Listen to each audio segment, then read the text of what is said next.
Welcome to another vlog. This week's theme is accessible video gaming.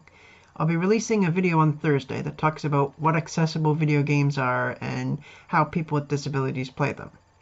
And so subscribe if you want to see that video. But today I want to talk about a number of other things.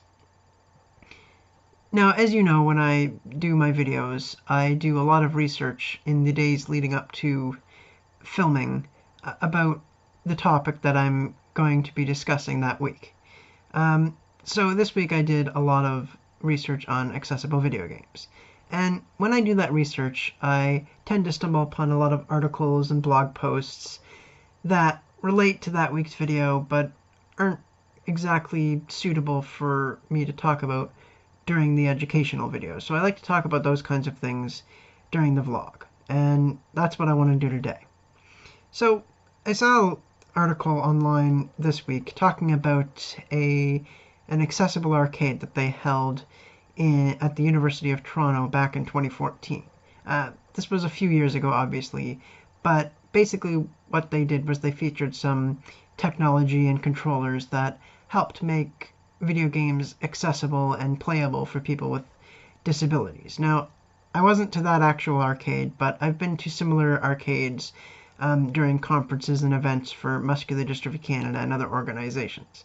So I've seen people playing a lot of popular video games using this technology that makes it accessible for them. There's a variety of different controllers for people with disabilities, and it's really neat to watch and definitely worth checking out.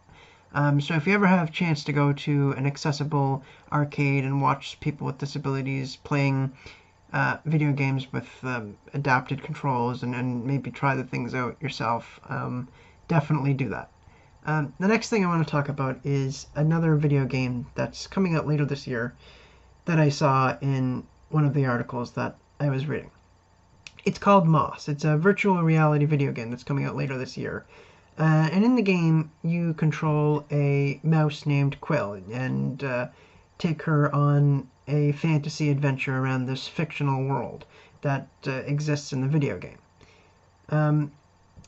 Now, Quill, the protagonist in this story, doesn't say anything because she's a mouse, but she does have a lot of nonverbal cues, including the use of sign language. Now, the reason I think that this is exciting and why this relates to accessible video games is because a lot of video games already have closed captioning and nonverbal cues programmed into the game. But the addition of sign language adds another layer of accessibility for people who are deaf and hard of hearing. Now, obviously, not everyone who's deaf uses sign language, but a lot of people do.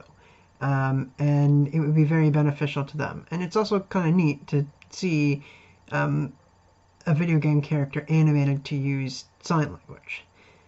So I wanted to talk a little bit about that and just mention that because it relates a lot to this week's topic.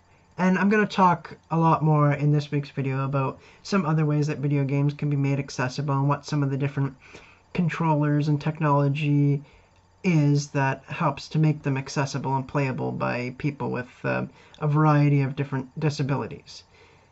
So the third thing I want to talk about today is not really related to video games directly, but still kind of cool, and that's self-driving wheelchairs. So a lot of people have heard of self-driving cars, which a lot of companies like Google and other car companies are working on getting developed and testing and whatnot.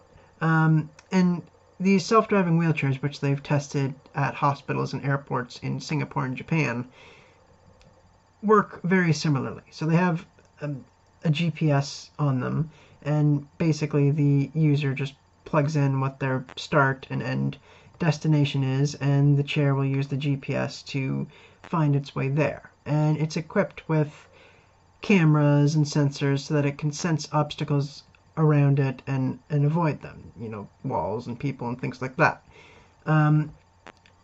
Now, for someone like me who uses a power chair, I have enough dexterity that I can operate the controls myself. But there are some individuals who use power chairs who struggle to operate the controls themselves and may require assistance getting around.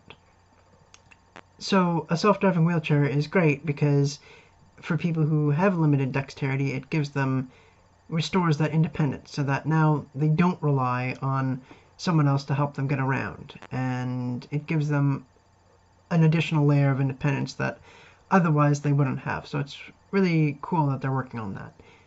So those are just the few things that I wanted to talk about in today's vlog. I hope you found them as interesting as I did, and I'm going to include links to each of those articles in the description below, so be sure to check those out. Don't forget to subscribe, and I hope you'll tune in to Thursday's video.